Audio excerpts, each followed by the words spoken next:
Radhe Radhe. Today is Saturday, 13th July 2024. Here in this recap video, we're going to present a summary of today's Bhagavad Gita recitation session, where we finally have concluded chapter 11. Along with me for this video is Mummy. Radhe Radhe. I'll bring up the screen and you'll see that, as I said, we completed chapter 11. So that is verses 51, 52, 53, 54, and 55. We'll get started by hearing one round of their rendition, all the 5 verses, then learn one or more important Sanskrit words from them, and then explain briefly the content of each verse, and then hear the rendition one more time, plus any other important takeaways.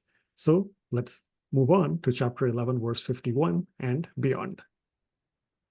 Arjuna uvacha drishtavedam manusham rupam tava saumyam janardana idanim asmi samvrittaha sachetah prakritim gataha. Shri Bhagavan uvacha sudurdarsham idam rupam Drishtavan asiyan mama deva apyasya rupasya nityam darshan kankshinaha naham vedaina tapasa nadanena nachijyaya shakya evam vidho drashtum Drishtavan asi mam yatha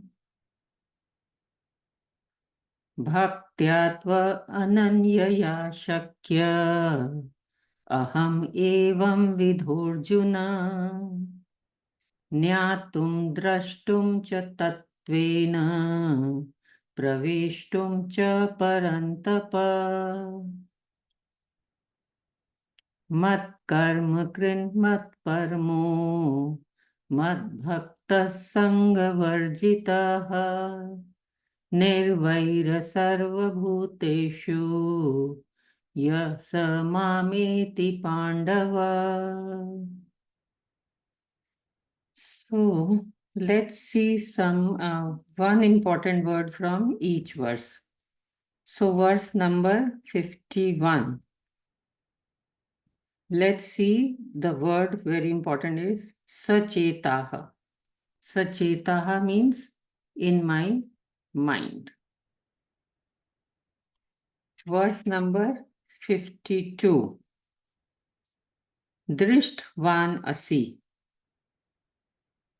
That form you are seeing. Verse number 53. Tapasa. Tapasa means by serious penances. Verse number 54. Ananyaya. Ananyaya means unalloyed, very, very pure. And verse number 55. Mad Bhaktaha, devoted to Sri Krishna. So, over to you, Gagan. Yeah, thank you, Mummy. So now let's take a look at what these verses briefly mean. So chapter 11, verse 51, the catchphrase here is gains from gentleness. As we saw previously in verses 46 through 50, as well as today, Sri Krishna is now back to his 2-armed form, which is his gentle, loving form. Earlier, it was the 4-armed form and even the 1,000-armed form. All that was providing fear or making Arjun tremble.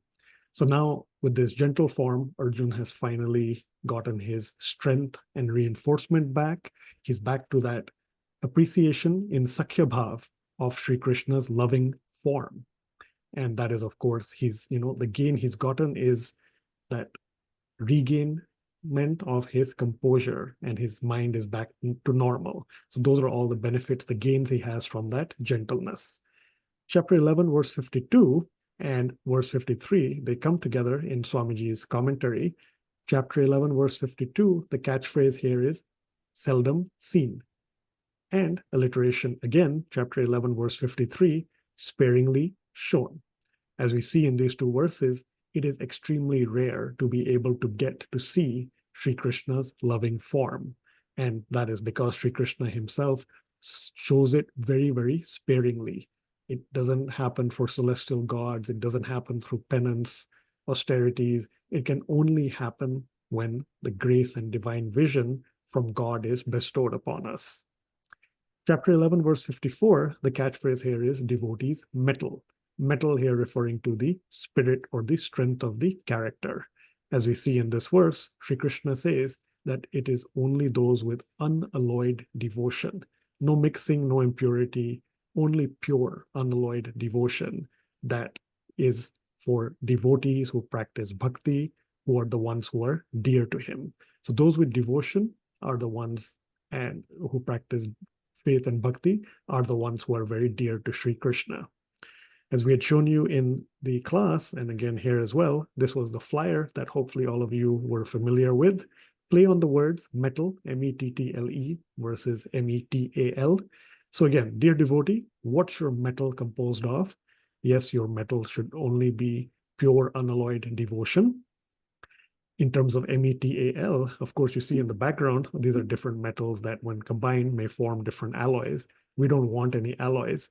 And as Mummy spontaneously pointed out, it ought to be, if anything, 24 karat pure gold, which coincidentally perhaps happens to be here on the top left, maybe, just by chance. But that really, devotees, should be what our metal, our devotion is composed of. Finally, chapter 11, verse 55, we have dutifully dependent devotee. So in this one, to conclude chapter 11, Sri Krishna describes those devotees who will certainly come to him. So they're the ones who perform all their work only for the pleasure of God. They are dependent exclusively on God and on his grace. They have, no worldly attachment. They don't see the need to perform any other spiritual practices because they just love God and perform everything for God. And also they are free from malice toward all living beings. One more time, let's listen to a rendition of these 5 verses.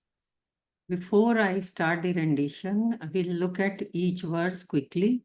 So the first verse in 51, notice the visarg is coming before sa, samvritaha. When we say the word just samvritaha separate, we'll say samvritaha.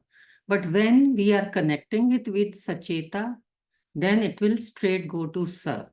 Okay, the colon will not be said like her. But now notice in this case, because this pada is finishing here. Idanim asmi samvritaha. So we will still say samvritaha and then start the next pada, sachetaf prakritim. Now the next colon is coming before pa. There we'll use the fa sound. There is another verse where the colon is coming, visarg is coming before sa each time. That is the so look at this mad bhakt. When we say the word mad bhaktaha separately, we say mad bhaktaha. But here the visarg is coming before sa, that will be linked directly. Mad bhaktassa, mad bhaktassa. Okay, it will go like this.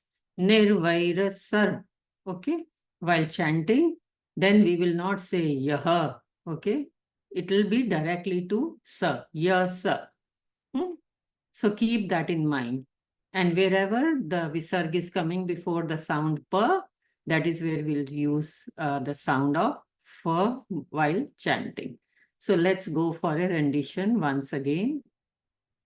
Arjuna uvacha दृष्ट्वेदं मानुषं रूपं तव सौम्यं जनार्दन इदानीम् अस्मि संवृत्तः सचेताः प्रकृतिं गतः.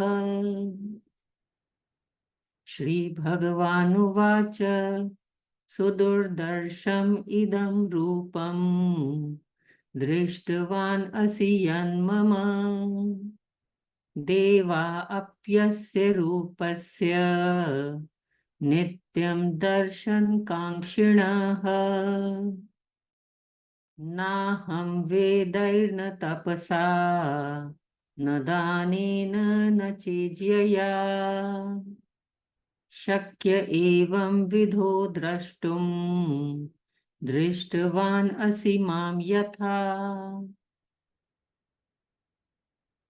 Bhaktya tvan anyaya shakya Aham evam vidhurjuna Jnatum drashtum cha tattvena Pravishtum cha parantapa Mat karma krin mat parmo Mad bhakta sangha varjitaha Nirvair sarva bhuteshu Yasa mam eti pandava. And we will do the prayer, ending prayer. Om Tat Sad Iti Srimad Bhagavad Gita Su Upanishadsu Brahma Vidyayam Yoga Shastre Shri Krishna Arjun Samvade Vishwarupa Darshan Yogo Nama Ekadashodhyayaha Sarvam Shri Krishna Arpanamastu Harihi Om.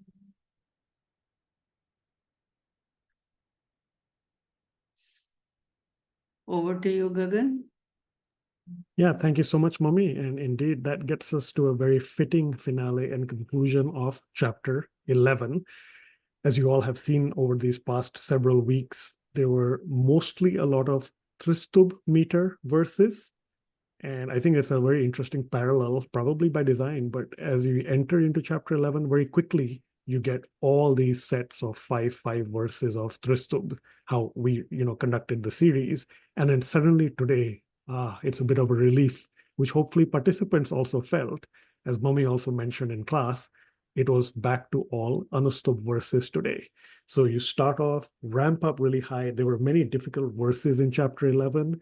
You get to really earn that vision, if at some stage we can really earn it through that diligence and effort and God's grace and divine vision with all that hard practice of chanting. And finally, today, last 5 verses, relief, understood meters, 32 syllables, not 44, a little easier. And you really then appreciate that cosmic spectacle that not just, Sri Krishna's vision gets for Arjun, but I think what the spectacle is that chapter 11 provides for at least us mere mortals at this stage. So I think that was something very, very lovely and important to point out.